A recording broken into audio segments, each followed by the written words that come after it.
കഥ തുടങ്ങുന്നത് തായ്ലാൻഡിലെ വടക്ക് കിഴക്കൻ ഭാഗത്ത് ബാങ്കോക്കിൽ നിന്നും 260 കിലോമീറ്റർ അകലെയുള്ള ലോയ് പ്രവിശ്യയിലാണ്. ലാൻഡ് ഓഫ് സ്മൈൽസ്, പുഞ്ചിരികളുടെ നാട് എന്ന് വിളിക്കുന്ന തായ്ലാൻഡിലെ ഏറ്റവും വലിയ പ്രഥമ ഭരണ വിഭാഗങ്ങളിൽ ഒന്നായിരുന്നു വാങ് സാവാങ് എന്നൊരു ജില്ല. മലനിരകളും സസ്യസമൃദ്ധമായ വനങ്ങൾ, ചെറുനദികൾ ഇവയെല്ലാം ചുറ്റിപ്പറ്റിയുള്ള ഒരു പ്രദേശം. പ്രകൃതി സൗന്ദര്യത്തിന് പ്രശസ്തമായ ഒരു സ്ഥലം കൂടിയായിരുന്നു അത്. 2023 നവംബർ മാസത്തിൽ ഈ വാങ് സാവോങ് ജില്ലയിൽ ഒരു വിവാഹം നടന്നു. അത്യന്തം ഭംഗിയാർന്ന അലങ്കാരങ്ങളോടും ആഡംബര സംവിധാനങ്ങളോടും കൂടിയ ഒരു വിവാഹം. 29 വയസ്സുള്ള ചതുരോങ് ആയിരുന്നു വരൻ. അദ്ദേഹം വൈകല്യമുള്ള ഒരു കായിക താരമായിരുന്നു. 44 വയസ്സുള്ള വധുവായ കാഞ്ചന അവിടെ തന്നെയുള്ള ഒരു ബ്യൂട്ടീഷ്യൻ ആയിരുന്നു. ഇരുവരും പ്രായത്തിൽ 15 വയസ്സിന്റെ ഒരു വ്യത്യാസം ഉണ്ടായിരുന്നുവെങ്കിലും വിവാഹത്തിന് മുൻപ് 3 വർഷമായി ഇവർ ഒരുമിച്ച് താമസിച്ചു വരികയായിരുന്നു. അന്നത്തെ ആ വിവാഹ ചടങ്ങിൽ വരനും വധുവും പരമ്പരാഗത തായ് വേഷങ്ങളിൽ സുഹൃത്തുക്കളുടെയും ബന്ധുക്കളുടെയും ഇടയിൽ എല്ലാവരെയും സാക്ഷിയാക്കി ചടങ്ങിൽ പങ്കെടുത്തു. അവർ ഔദ്യോഗികമായി അന്ന് ഭർത്താവും ഭാര്യയുമാകുന്ന ഒരു ചടങ്ങായിരുന്നു. എന്നാൽ ആനന്ദത്തോടുകൂടി നിറഞ്ഞിരുന്ന ആ ഒരു വിവാഹ ദിവസം ആരും പ്രതീക്ഷിക്കാത്തൊരു ഭീകര സംഭവത്തിലേക്ക് വഴിമാറി. ആ ഒരു സന്തോഷ ദിവസം തന്നെയാണ് അവിടെ ഉണ്ടായിരുന്ന ഏവർക്കും ഒരു ദുസ്വപ്നമായി മാറിയത്. ആ ദിവസം അങ്ങനെ എന്താണ് സംഭവിച്ചത്? വരനും വധുവിനും ഇടയിൽ എന്തെങ്കിലും സംഘർഷം ഉണ്ടായോ? സന്തോഷം ദുരന്തമായി മാറാൻ പിന്നിൽ എന്താണ് സംഭവിച്ചത്?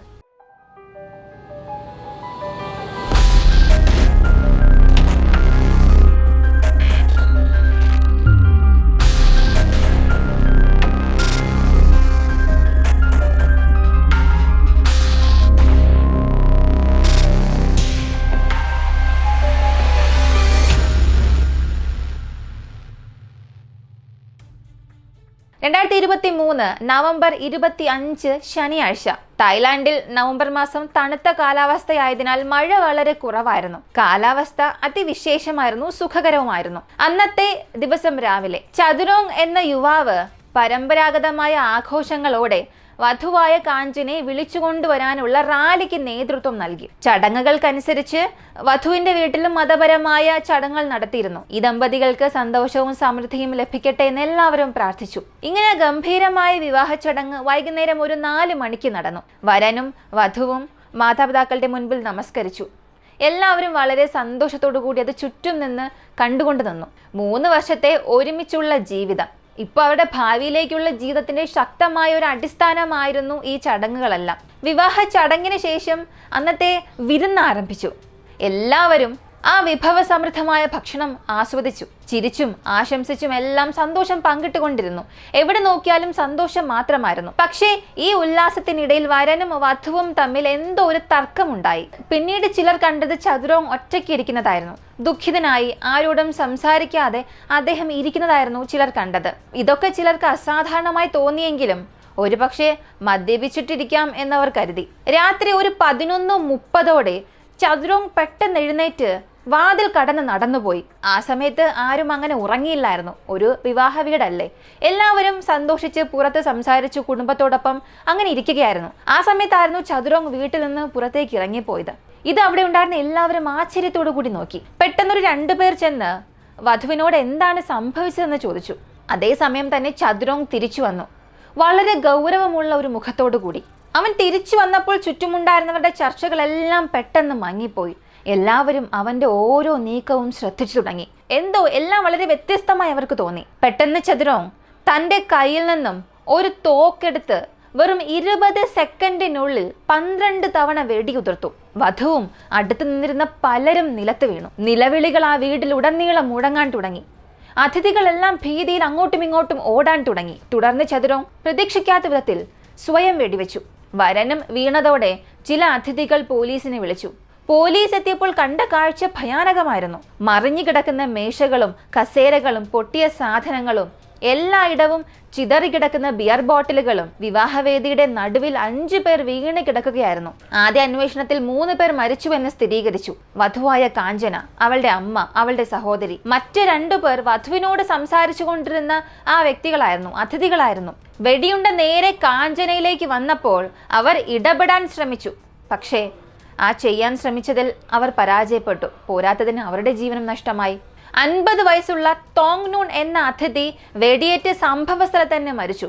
മറ്റൊരു അതിഥി 28 വയസ്സുള്ള മങ്റോൺ. ഇയാൾക്ക് ഇടതുവശത്ത് ഗുരുതരമായി വെടിയേറ്റിരുന്നു. അവനെ അടിയന്തരമായി ആശുപത്രിയിലേക്ക് മാറ്റി. സംഭവസ്ഥലത്ത് പോലീസ് 13 9mm ബുള്ളറ്റ് കേസ് കണ്ടെത്തി. എല്ലാം ചതുരോങ് തന്റെ തോക്കിൽ നിന്നും ഉതിർത്തതായിരുന്നു. പോലീസിന്റെ തുടക്കത്തിൽ അന്വേഷണത്തിൽ അറിയാൻ കഴിഞ്ഞത് ചതുരോങ് മുൻപൊരു നാവിക താവളത്തിൽ മറൈനായി ജോലി ചെയ്തിരുന്നു. നല്ലൊരു ഭാവി അദ്ദേഹത്തിന് ഉണ്ടായിരുന്നു. പക്ഷേ ഒരു ദൗത്യത്തിനിടെ ട്രെയിൻ അപകടത്തിൽ അദ്ദേഹത്തിന്റെ വലതുകാൽ നഷ്ടപ്പെട്ടു. അത് അദ്ദേഹത്തെ പിന്നീട് നിർബന്ധിത വിരമിപ്പിലേക്ക് നയിച്ചു. തനിക്ക് ഏറ്റവും ഇഷ്ടപ്പെട്ട പ്രിയപ്പെട്ട നാവിക ജീവിതം അങ്ങനെ അവസാനിച്ചു. അത്ര വലിയ ജീവിതത്തിലെ മാറ്റങ്ങൾക്ക് ശേഷം പോലും ചതുരോങ് ഒട്ടും തളർന്നില്ല. അദ്ദേഹം വന സംരക്ഷണ ഉദ്യോഗസ്ഥനായി ജോലി തുടങ്ങി. സൈനിക പശ്ചാത്തലം മുൻപേ ഉണ്ടായിരുന്നത് കൊണ്ട് തന്നെ അദ്ദേഹത്തിന് നല്ല ശരീര സൗഖ്യവും ശക്തിയും ഒക്കെ ഉണ്ടായിരുന്നു. അതുകൊണ്ട് തന്നെ അദ്ദേഹം വൈകല്യം ഉണ്ടെങ്കിൽ കൂടിയും ഒരു കായിക താരമായി മാറണമെന്നുള്ള പുതിയ വഴി കണ്ടെത്തി. അതിനായി കഠിന പരിശീലനം നടത്തി. നീന്തലിലും ആർച്ചറിയിലും ഒക്കെ കഴിവ് തെളിയിച്ചു. 2022 ഇന്തോനേഷ്യയിൽ നടന്ന 11ാമത് ഏഷ്യൻ പാരാഗെയിം മത്സരത്തിൽ തായ്ലാന്റിനെ പ്രതിനിധീകരിച്ച് ഇദ്ദേഹമായിരുന്നു പോയത്. ഒരാഴ്ച നീണ്ട മത്സരങ്ങളിൽ നീന്തലിലും ആർച്ചറിയിലും ഒക്കെ പങ്കെടുത്ത അദ്ദേഹം ഒടുവിൽ നീന്തലിൽ സിൽവർ മെഡൽ നേടി.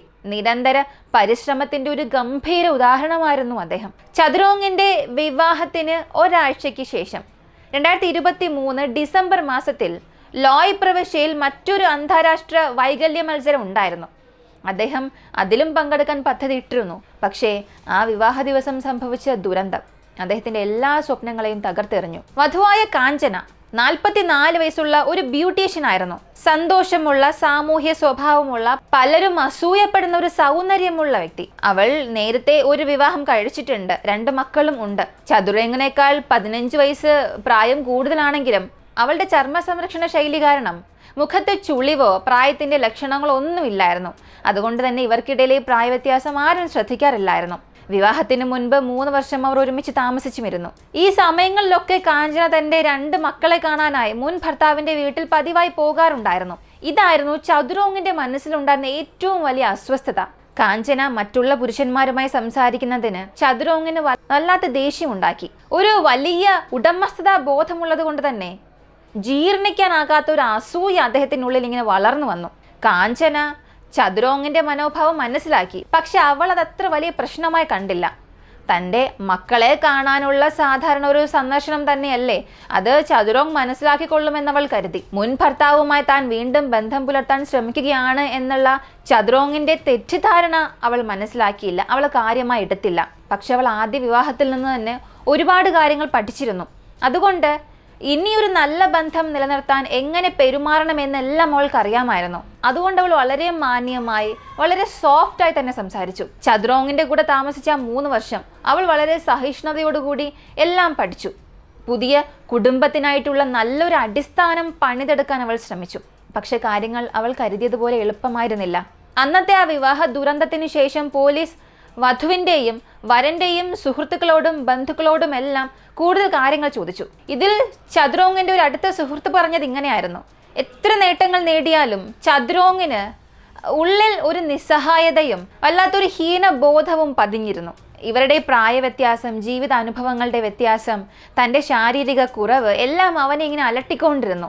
കാഞ്ചന കൂടുതൽ സ്നേഹമുള്ളവളും വളരെ മൃദുവായി സംസാരിക്കുന്ന ഒരു വ്യക്തിയായിരുന്നു. അവൾ നല്ലവളായിരുന്നു. ചതുരോങ്ങിന്റെ ഭയവും അത് തന്നെയായിരുന്നു. ഏതെങ്കിലും ഒരു ദിവസം അവൾ തന്നെ വിട്ട് മറ്റാരെങ്കിലും തിരഞ്ഞെടുക്കുമോ എന്നുള്ളൊരു ആശങ്ക അദ്ദേഹത്തെ യഥാർത്ഥത്തിൽ അലട്ടിക്കൊണ്ടിരിക്കുകയായിരുന്നു. ഈ ഒരു സാഹചര്യത്തിലാണ് കാഞ്ചന തന്റെ മക്കളെ കാണാനായി മുൻ ഭർത്താവിന്റെ വീട്ടിലേക്ക് പോകുന്നത്. ആ സമയത്തൊക്കെ ചതുരോങ്ങിന് മനസ്സിൽ വല്ലാത്ത ഭയമുണ്ടായിരുന്നു. മുൻ ഭർത്താവിനെ അവൾ രഹസ്യമായി കാണാൻ പോകുന്നു എന്നൊക്കെയാണ് അദ്ദേഹം കരുതിക്കൊണ്ടിരുന്നത്. ചതുരോങ് എല്ലായ്പ്പോഴും അവന്റെ മൂല്യം അവളുടെ മുൻ ഭർത്താവിനേക്കാൾ കുറവായി തോന്നുകയും ചെയ്തു. അവൾ ഭാവിയിൽ തന്നെ വിട്ട് മുൻ ഭർത്താവിനൊപ്പം പോകുമെന്ന് അവൻ സ്ഥിരമായി ഇങ്ങനെ ഭയപ്പെട്ടു. പക്ഷെ തൻ്റെ ഭയമൊന്നും ഒരിക്കലും ചതുരോങ് അവളോട് കാണിച്ചതുമില്ല, പറഞ്ഞതുമില്ല. മനഃശാസ്ത്ര വിദഗ്ധർ പറയുന്നതനുസരിച്ച് ചതുരോങ്ങിന്റെ ഈ അസൂയയും അസുരക്ഷിതത്വവും ഒരു തുറന്ന ആശയവിനിമയത്തിലൂടെ നേരത്തെ തന്നെ പരിഹരിക്കേണ്ടതായിരുന്നു. ഈ വികാരങ്ങൾ അദ്ദേഹത്തിൻ്റെ മനസ്സിലെ വല്ലാത്തൊരു ഭയത്തിൽ നിന്നാണ് ഉത്ഭവിച്ചത്. കാഞ്ചന ചതുരോങ്ങിന്റെ ഈ മനസ്സിലെ പോരാട്ടം നേരത്തെ തിരിച്ചറിഞ്ഞിരുന്നു എന്നുണ്ടെങ്കിൽ അവനെ ആത്മവിശ്വാസവാനാക്കാനും അവരുടെ വിവാഹത്തിൽ ഒരു വിശ്വാസം വർദ്ധിപ്പിക്കുവാനും സഹായിച്ചേനെ. അങ്ങനെ ഈ ദുരന്തം ഒഴിവാക്കാനും കഴിയുമായിരുന്നുവെന്നാണ് വിദഗ്ധരുടെ അഭിപ്രായം. ആ വിവാഹത്തിന് വന്നൊരു അതിഥി പറഞ്ഞത്, വിരുന്നിനിടെ ചതുരോങ്ങും കാഞ്ചനയ്ക്കും ഇടയിൽ വാക്കേറ്റമുണ്ടായി. മറ്റ് അതിഥികളെ ബുദ്ധിമുട്ടിക്കാതിരിക്കാൻ അവർ വളരെ പതുക്കെയാണ് സംസാരിച്ചത്. പക്ഷെ ആ തർക്കം എളുപ്പത്തിൽ അങ്ങനെ അവസാനിച്ചില്ല. അടുത്തിരുന്നവർ കേട്ടത് പ്രകാരം പറഞ്ഞത്, ചതുരോങ് അന്ന് വല്ലാത്ത ദേഷ്യത്തിലായിരുന്നു. മുഖം ചുവന്ന നിലയിൽ അങ്ങനെ സംസാരിക്കുകയായിരുന്നു. അതേസമയം കാഞ്ചന വളരെ മൃദുവായി സംസാരിക്കുകയായിരുന്നു. അന്നവർ സംസാരിച്ചത് കാഞ്ചനയ്ക്ക് വിവാഹത്തിന് കിട്ടിയ പണത്തിൽ നിന്നും കുറച്ച് പണം ചതുരോങ് ആവശ്യപ്പെട്ടു. ഇത് അവരുടെ ഭാവി ജീവിതത്തിന് ഒരു സേവിങ്സ് ആയി കിടക്കട്ടെ എന്നായിരുന്നു അവൻ പറഞ്ഞത്. പക്ഷെ കാഞ്ചന നിരസിച്ചു. ഈ ഒരു മറുപടി കേട്ട് ചതുരോങ് ഞെട്ടിപ്പോയി. ഉടൻ തന്നെ അദ്ദേഹത്തിന് ദേഷ്യവും വന്നു. ഇതിലൂടെ അദ്ദേഹം ചിന്തിച്ചത്, അപ്പോ കാഞ്ചന ഭാവിയിൽ തന്നോടൊപ്പം കാണില്ലേ, മറ്റാരെയെങ്കിലും തിരഞ്ഞെടുക്കുമോ എന്നൊക്കെയാണ് അയാൾ കരുതിയത്. ശേഷം അവൻ ഒറ്റയ്ക്കിരുന്ന് മദ്യപിച്ചു. പഴയ പ്രശ്നങ്ങളും അസൂയയും തൻ്റെ വില കുറയുന്നുണ്ട് എന്നുള്ള കാര്യങ്ങളെല്ലാം ഒരുമിച്ച് അവനെ കൂടുതൽ അസ്ഥിരനാക്കി. വിവാഹത്തിൽ നിരവധി അതിഥികൾ ഉണ്ടായിരുന്നതിനാൽ അയാൾക്ക് തർക്കം നിർത്തേണ്ടി വന്നു. ദേഷ്യം അടക്കി വയ്ക്കാനാകാതെ പെട്ടെന്ന് എഴുന്നേറ്റ് അവൻ്റെ വണ്ടിയിലേക്ക് പോയി. അവിടെ നിന്നാണ് തോക്കെടുത്തുകൊണ്ട് വന്നത്. അന്വേഷണപ്രകാരം അയാൾ ഉപയോഗിച്ച തോക്കും വെടിയുണ്ടകളും ചതുരോങ് നിയമപരമായി വാങ്ങിയതായിരുന്നു. സൈനിക സേവനത്തിലൂടെ അദ്ദേഹത്തിന് ആയുധങ്ങളോടുള്ള താല്പര്യം കൂടുതലായിരുന്നു. ഈ സംഭവ സ്ഥലത്തെ സമീപം താമസിച്ചിരുന്ന 70 വയസ്സുള്ള ഒരാൾ പറഞ്ഞത്, ആ ദിവസം രാത്രി വലിയൊരു ശബ്ദം ഞങ്ങൾ കേട്ടിരുന്നു. പക്ഷെ അത് ആ വിവാഹത്തിന്റെ ആഹ്ലാദ വെടിക്കെട്ടായിരിക്കും എന്നാണ് കരുതിയത്. പിന്നീടാണ് അതൊരു വെടിവയ്പ്പാണെന്ന് മനസ്സിലായത്. ചതുരോങ്ങിന്റെ നടപടികൾ സാധാരണ ആളുകളെക്കാൾ അതിവേഗവും നിർണായകവുമായിരുന്നു. ഇതിന് പിന്നിൽ വലിയൊരു മാനസികാരോഗ്യ പ്രശ്നം തന്നെ അദ്ദേഹത്തിന് ഉണ്ടായിരുന്നു.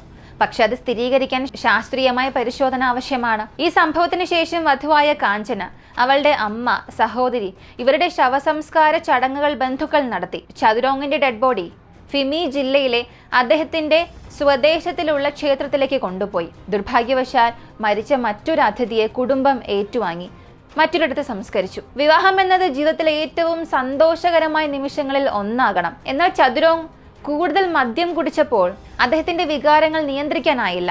അതുതന്നെയാണ് ഈ ദുരന്തത്തിനും വഴിവെച്ചത്.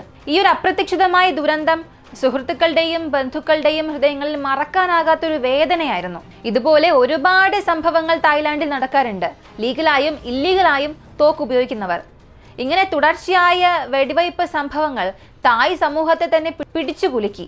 ഈ ലാൻഡ് ഓഫ് സ്മൈൽസ് എന്നറിയപ്പെടുന്ന രാജ്യത്ത് നിയമാനുസൃതമായ തോക്കുകൾ പോലും വലിയ ഭീഷണിയാകുമെന്നാണ് ഇതൊക്കെ തെളിയിച്ചത്.